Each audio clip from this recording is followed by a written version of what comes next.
relax and know. When it feels like the whole world's upside down, you gotta believe in the power of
That was fantastic, man. Hey, everybody, I'm Nate Savage, and welcome to this episode of the Fretboard Chronicles. I hope you're doing great this week. As you can tell, we're in for an intense dose of metal because Raj Krishna from the band OmnisighT is here.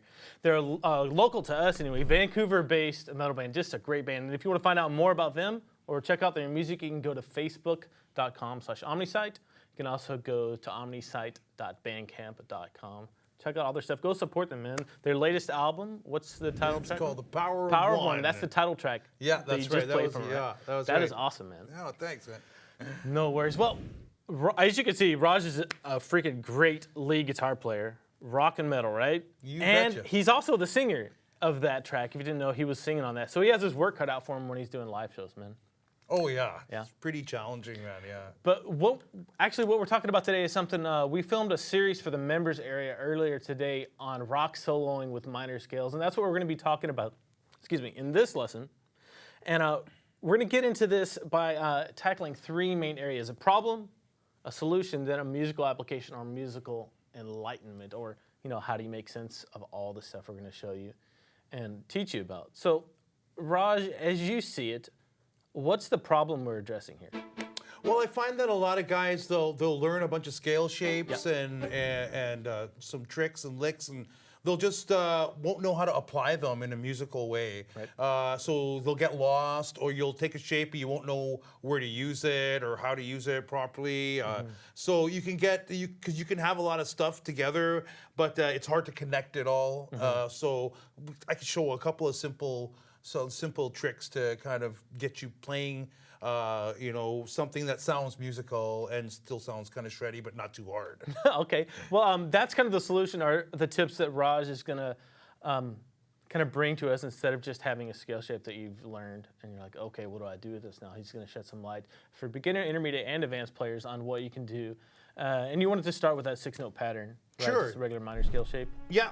So that's just a straight up A minor, A, B, C, D, E, F, G. In this case, it's A, B, C, D, E, F.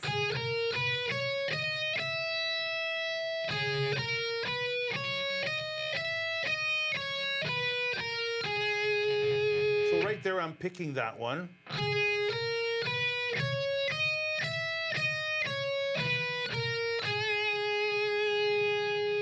But also, what I do is try to get that in a good legato. So downstroke, downstroke, upstroke on the way back.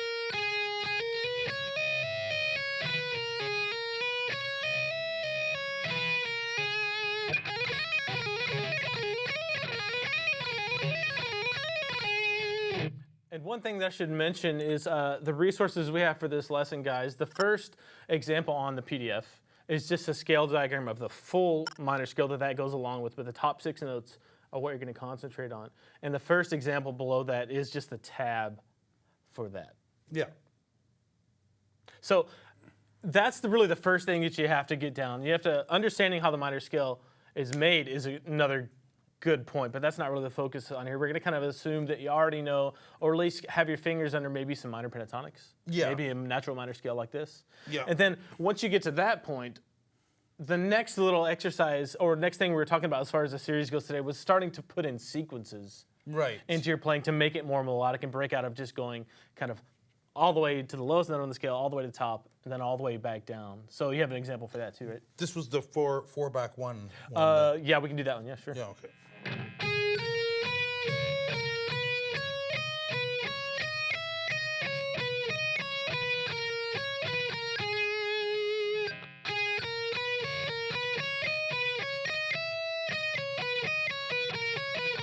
Maybe try going up first.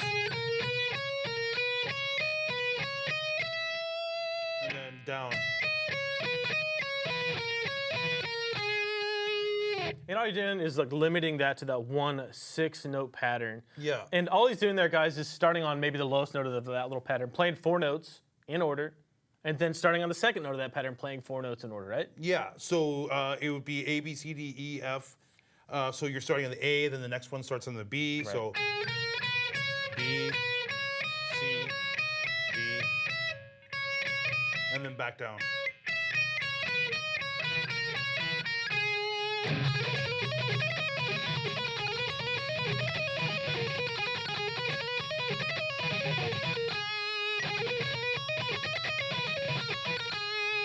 And obviously that's something you use all the time when you're playing. Just hearing just that first song, I can hear some sequencing ideas and things like that rolling around. Yeah, I do that in D minor on the Power of One.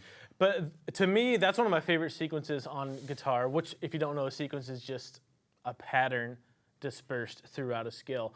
And to me, and I think a lot of metal players, the reason that we kind of drawn to that group of 4 so much is because it sounds very classical. To me, it sounds like a violin. Yeah, and in fact, a lot of musicians use it like in different instruments, like piano, saxophone. You can hear that 4-back-1 pattern pretty much in most standard music, like most learned music too.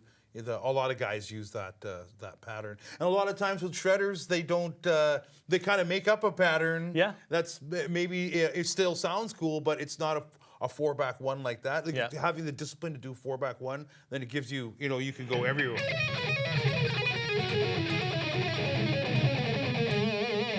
And all you did there was run that same 4-back-1 through the rest of that scale shape, the first one in the PDF for the. That's right, yeah, and then that's where you hear Malmsteen going.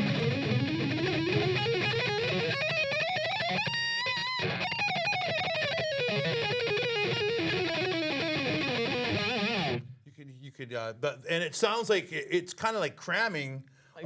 But you're doing it in a 4-back-1 pattern, so it's mathematical and musical too. Now, something that I know people are going to be asking, or at least thinking, is like, are you picking every single note there, or what? Because that's a lot of picking. Yeah. So sometimes I do pick every note, like.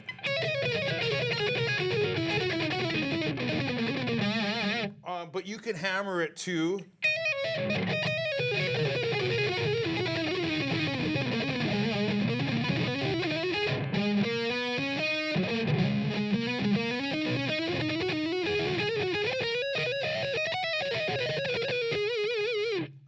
So you can sort of cheat and hammer it too. I do that a lot. Yeah. I'm just lazy, man. Yeah. Well, it's hard, and it's also to get the speed of the hammers help a lot. Yeah.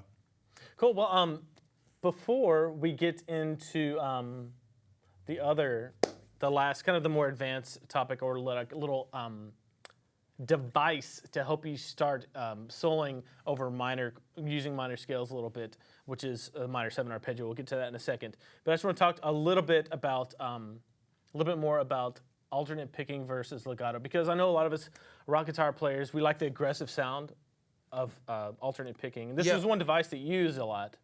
And so you don't necessarily alternate pick every note. You do a kind of a combination or a hybrid of picking and legato, right? I do like a combo style of picking where you're actually kind of sweeping across 2 strings, but you're legatoing in between. So. Right.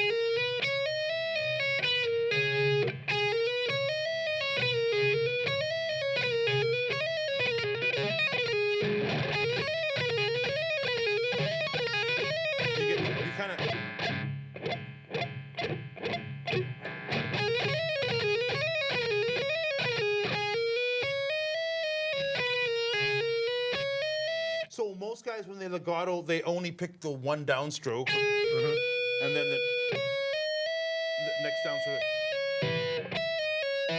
That's what I do usually. Yeah, Down, up. Yeah. But I do a double downstroke, usually going up, just to get that more aggressive picking sound.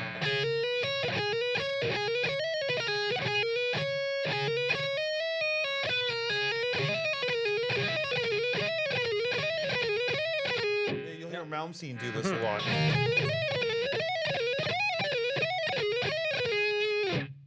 Cool. So, like, so far, all of those elements, the alternate picking with particularly that 6-note minor scale pattern, Yeah. the legato, and then the idea of sequencing, which we only touched on one, just a 4-note sequence throughout a scale. You can do 2, or like threes. You can do thirds where you're skipping notes. But the last little kind of nugget I wanted to provide for you guys that Raj is bringing to the table is the idea of using arpeggios along with scales. So when you're playing over, say, like a minor jam track like the one we have for you today to download, it's just an A minor groove, right? Yeah. But, if all you're running is a minor scale, that's going to get old at some point. You're going to want to do something else, right? Right, exactly. And one of the things you can do, and I would really encourage you guys to do, is start learning your arpeggios. If you've been learning your minor pentatonics, if you've been learning your natural minor scales, check out just a regular minor arpeggio, or in this case, a minor 7 arpeggio for a little more color. Yeah, the minor 7, you can get a lot of mileage out of it because you're in different musical situations. The minor 7 will work really well in different chord voicings and stuff in the minor. So I use here's a minor 7 I use. So I hammer on first, then I sweep.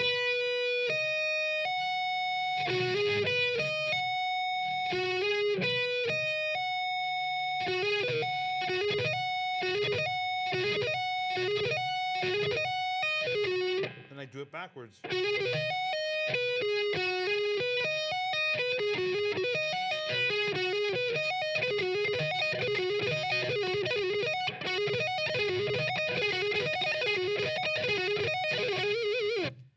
That's a really good element to break things up and put a little more intervals in your playing. And one thing that I should mention, Raj is down-tuned a half step.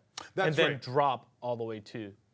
Yeah, I'm tuned down to A flat, and then my E string is down to a D, which is technically a D flat.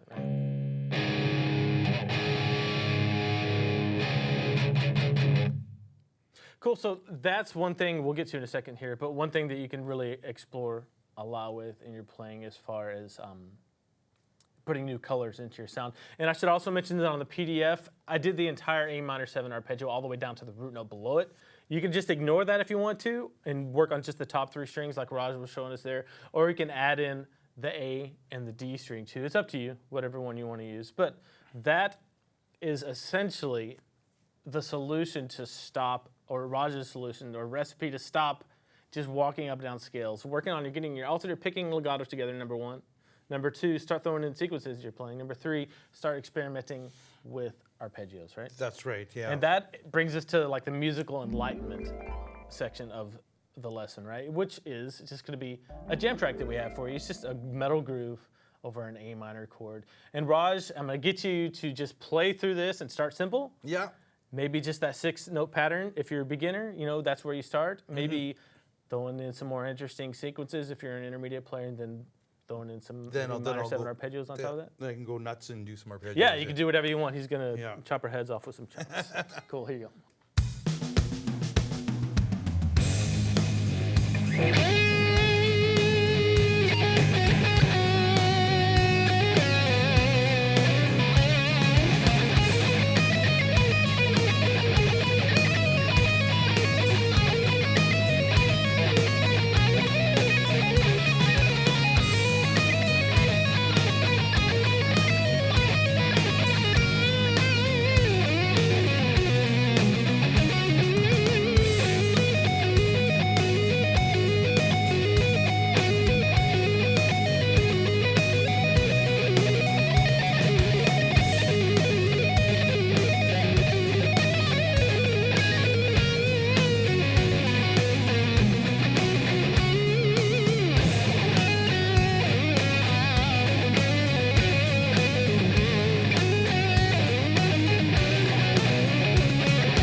That's awesome, man. Oh, thanks. One thing, one little nugget I kind of want to give you intermediate guys out there is you don't have to stick to that one position for that A note on that B string. If you're an intermediate player, you're going to need to move this shape around, that little 6-note fragment around as much as you possibly can on every A. So could you play it for us in as many like distinct positions as possible? Yeah, so you should be able to, you know the A is here. Yeah.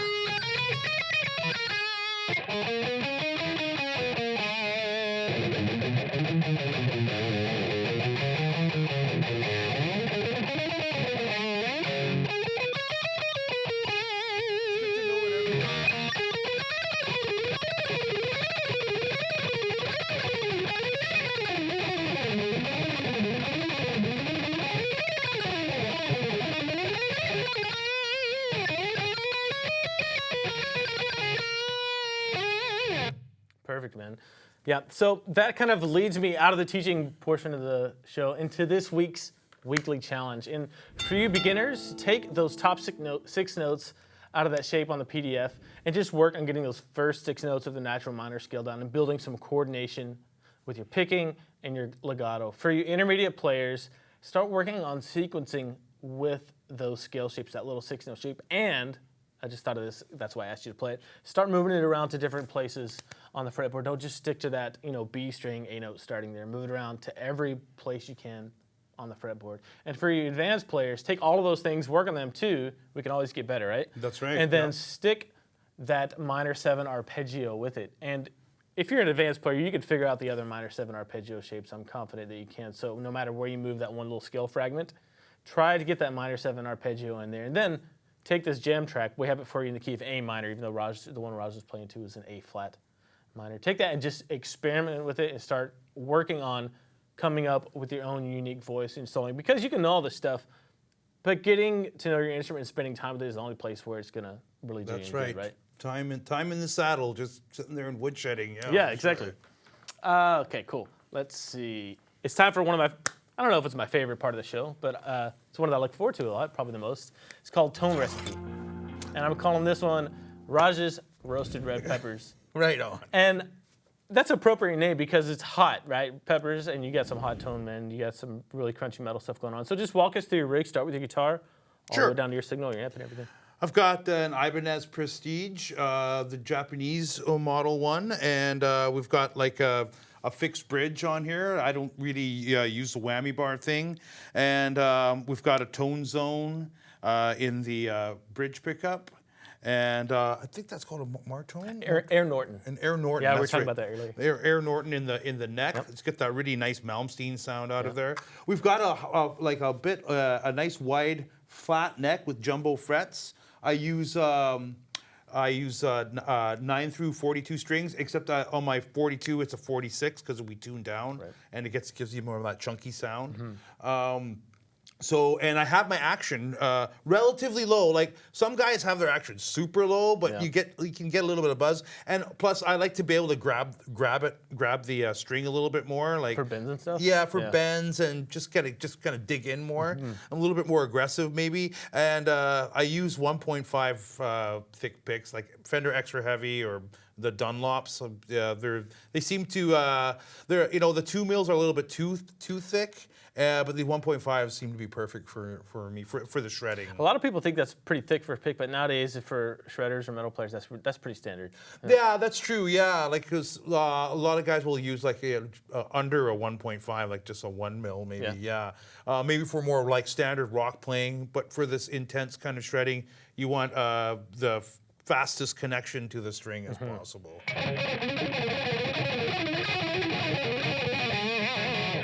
Cool, man. So you're going straight into your amp, right? That's right. I've got a Line 6, a digital amp. It's just a combo. I use the Mesa Boogie triple rectifier sound on it. Yeah. And I just really dialed in the tone. Now, like people come and look at my rig after gigs and go, man, that's a Line 6? That sounds pretty good. But I think a lot a lot of guitarists make a mistake with EQing their tone. Yep. So I always got my bass down more than what guys usually would do. Like I got my bass at like 9 o'clock, and then I run my middle at like 1 o'clock, and then I run my treble around 1 o'clock as well. Okay. So you get that nice. You don't get too much bass, and the mid really gives you that cut that you need. Because guitar is a mid-range instrument, for sure. And I use just a pedal just for switching. I have like my regular rhythm tone, my metal, and then I have my lead tone. It has a little bit more gain, and it has some delay on it.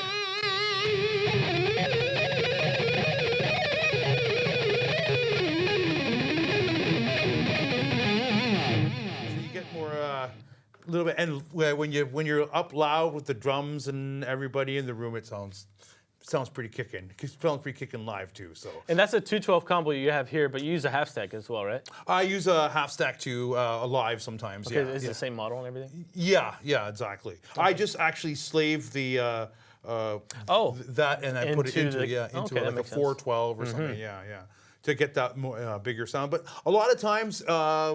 I just use it just like that with just the 212s because it has two selections in there. So what's kicking this room? It's in an ISO cabinet. It's still pretty loud. So. Yeah, that's right. You gotta have it loud. That's right. Well, anything else about your rig, man?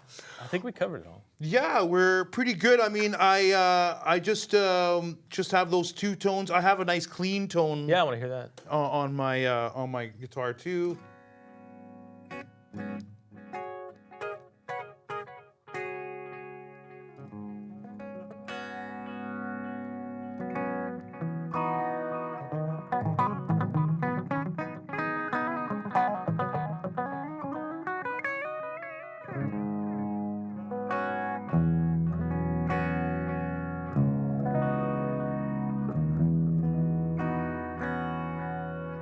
A lot of the time live though, Blake will do all the clean guitar stuff. And Blake's your other guitar player. Blake's the other guitarist at OmnisighT.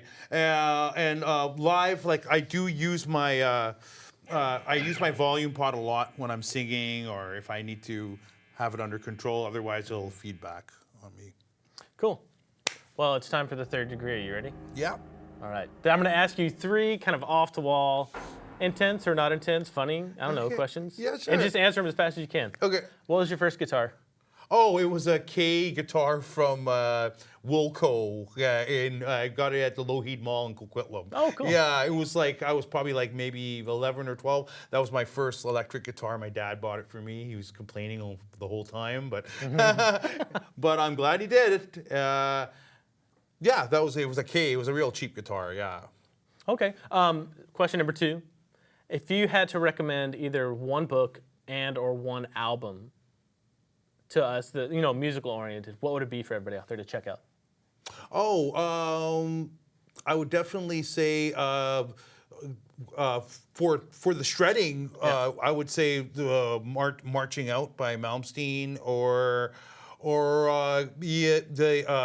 Paul Gilbert, Street Lethal. Those are two huge influences on me. Actually, it was the Racer X Second Heat album, the second one, that was a real huge influence on me for picking. And Street Lethal and Marching Out, Rising Force, Malmsteen, those albums were like, we just studied those albums all the time. Awesome, yeah, just to get when Malmsteen blew us all away all that picking stuff from Shrapnel just blew our minds when it came out. Yeah, I just not too long ago I just listened to Yngwie Malmsteen's the audiobook of his autobiography.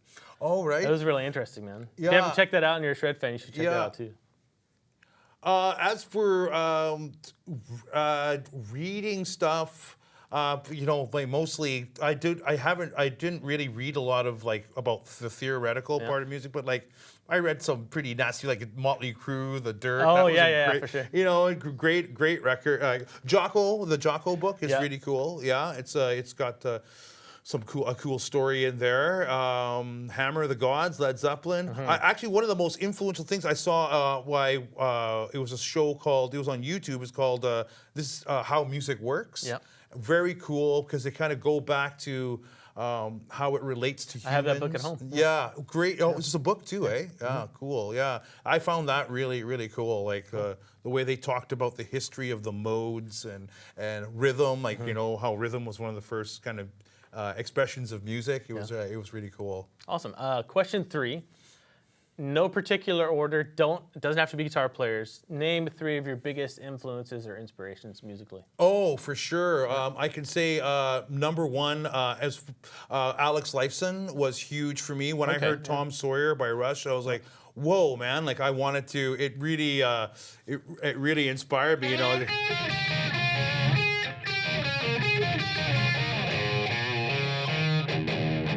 I thought that was just great. That's cool. And also Freddie Mercury from Queen was huge for me. Even though I'm not a piano player, I just loved his songwriting and his voice. And I would just transcribe all sorts of Moet and Chandon in the brandy cabinet.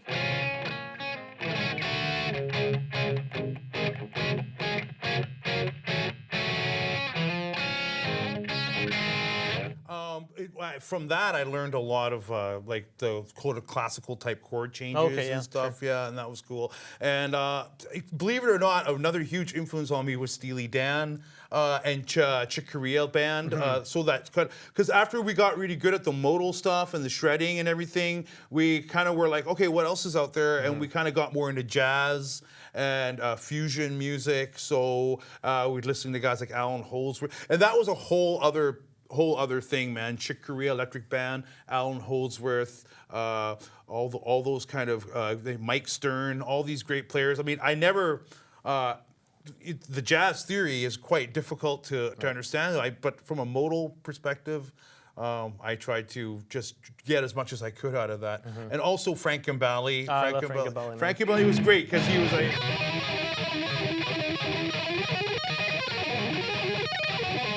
His sweeping is just nuts. Yeah, I went to his clinic at the Sandman Inn, and it was just great to see him play. It was amazing. He knows how good he is too. He does, but rightfully so. The man who invented sweeping. Right? Absolutely, just his sweeping is just incredible. Yeah, for sure. Cool, man. Well, any other details you want to give us? Well, sure. Yeah, like. Just when you're trying to play things, just try to make it sound like music. You know, I always hated it when people would all those exercises. The kind of exercise. If you're gonna spend your time doing that, at least make it sound like music.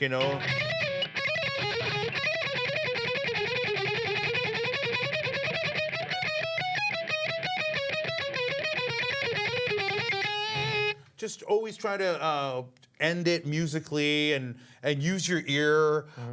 Just don't. I think a lot of shredders get caught up in the way things look, we always get caught up in it. We always want everything to be so spread apart and wide intervals and stuff. That's cool, but does it sound good? If it doesn't sound good, don't play it. It should sound like music. Cool. It's a good musical instrument. Make the thing sound like music, will ya?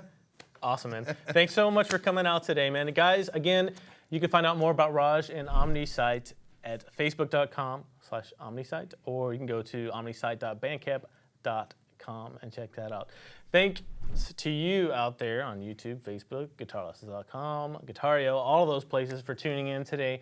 And remember, you can get better on the guitar if you set your goals and be consistent with your practice. If you'd like to experience a really motivating and a really cool experience that's going to allow you to expand your abilities, check out guitario.com and come join the community there. We support you. We love to have you there, and we'll see you next time. Thanks, guys.